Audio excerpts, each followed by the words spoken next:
Jennifer here, back with another edition of TV Talk. It's Monday, and that means it's Gargoyles Day. And this week's episode was A Lighthouse in a Sea of Time.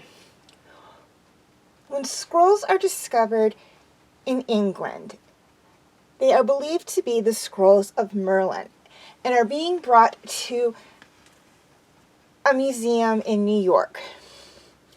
Believing that the scrolls will prove a temptation to Xanatos, since they are rumored to contain magic spells, Goliath and his clan decide to follow the scrolls and make sure they are safe. However, it's not Xanatos, but Macbeth who has the scrolls stolen. And while trying to protect them, Broadway and Hudson not only become separated from Goliath, Lexington, and Brooklyn, but from each other, with one ending up in trouble and the other finding a new friend. Okay, things I liked about this episode. First off, Macbeth returns. We have not seen nor heard of Macbeth since the season 1 episode Enter Macbeth. Now, I did tell you we would see him, and he would be a very important character, or a recurring character at least. And we do. He pops up a lot in season 2, more than he did in season 1. He really only pops up once in season 1. And he makes at least one appearance that I know of in season 3. He might make more. Macbeth, very much like Coldstone, is, in my opinion, a gray character. Also with Macbeth, one of the things I like about him is that while he comes into conflict a lot of the times with the Gargoyles, he does not set out to actually make contact with them. There's only really a few episodes where he really does. And this is not one of them. It's really just, happenstance where he and the Gargoyles actually cross paths. Secondly, we are introduced to a new character, which is Geoffrey Robinson. Now, he is going to pop up in at least 2 more episodes. 1 more episode in this season, and at least 1 episode in season 3.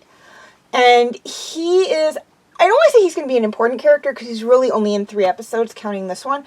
But he's an interesting character. He is a Vietnam veteran who was blinded in Vietnam, and he writes novels. Now, why is this important that he's blind? Well, because when he first meets one of the Gargoyles, in this case Hudson, I don't believe that's too much of a spoiler, he gets to know him based on talking with him throughout the night. He doesn't make an opinion on Hudson based on how he looks, because he doesn't know what he looks like.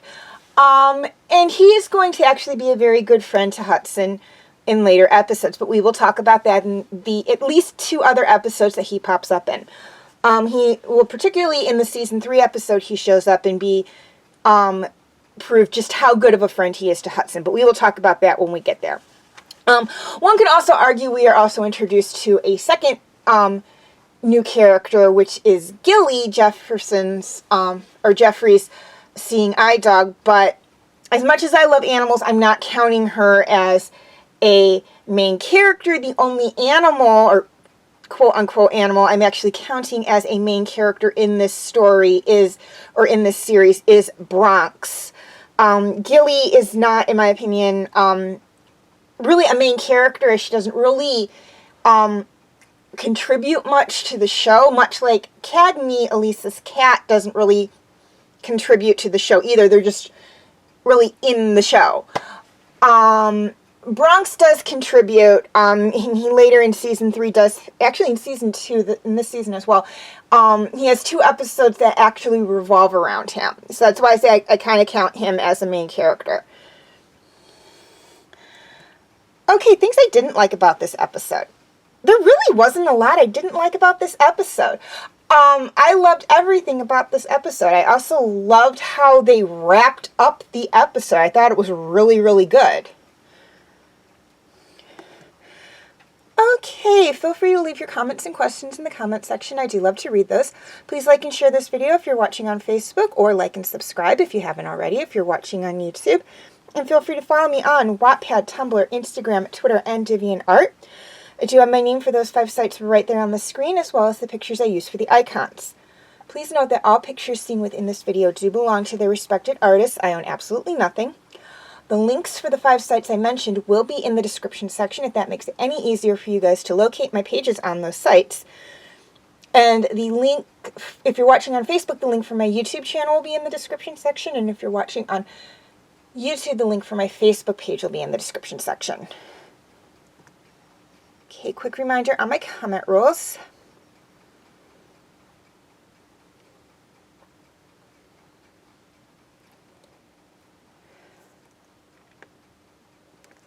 Okay, feel free to check out my other Gargoyle TV Talk videos.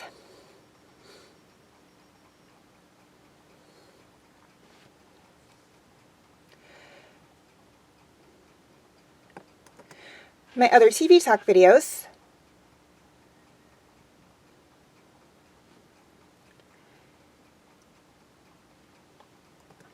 And my other videos.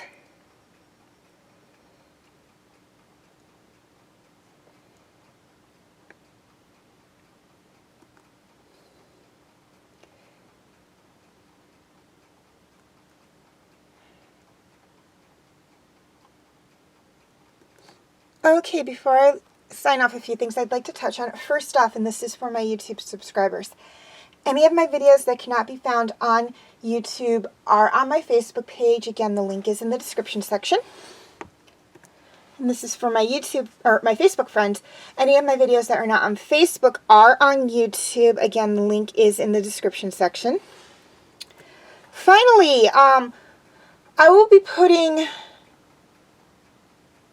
Agents of S.H.I.E.L.D. on hold and finishing up DreamWorks Dragons relatively soon, and that means there will be an opening for both Friday and Sunday's TV Talk slot, and I would just like to know what show you guys would like me to do for each day. Your choices for Friday are Knights of the Zodiac, My Little Pony, King of the Hill, and Wolf's Rain, and for Sunday, Dot Hack Sign, Horseland, Inuyasha, and Outlaw Star. Voting is very, very simple. All you have to do is write down which one of the 4 shows listed for each day you would like me to do a video on, and or right in the comment section, and or like or love a positive comment on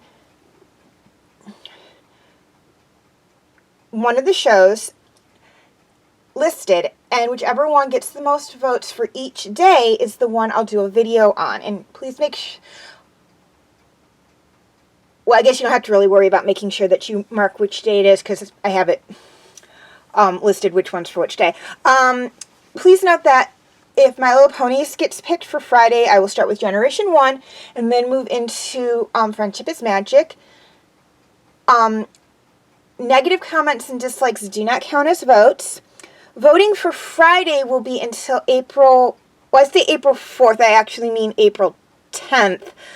Sorry about the typo, I will have that changed for next week. Due to the fact that I missed last week's Agents of S.H.I.E.L.D. Episode for TV Talk due to a very crazy work schedule, and I do apologize for that. So I had to move it back by a week.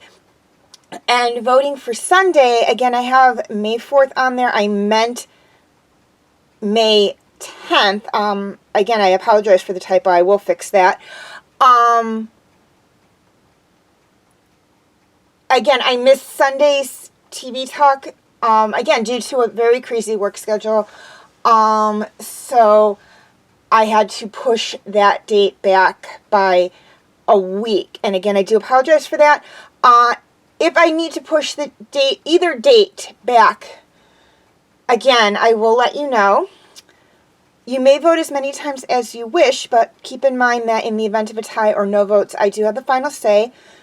I did cast my votes for both Friday and Sunday. For Friday, if I don't get any votes, it'll be My Little Pony, and for Sunday, if I don't get any votes, it will be Horseland.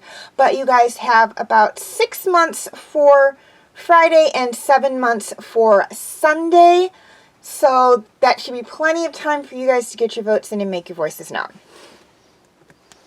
As always, thank you for watching, and have a very nice day.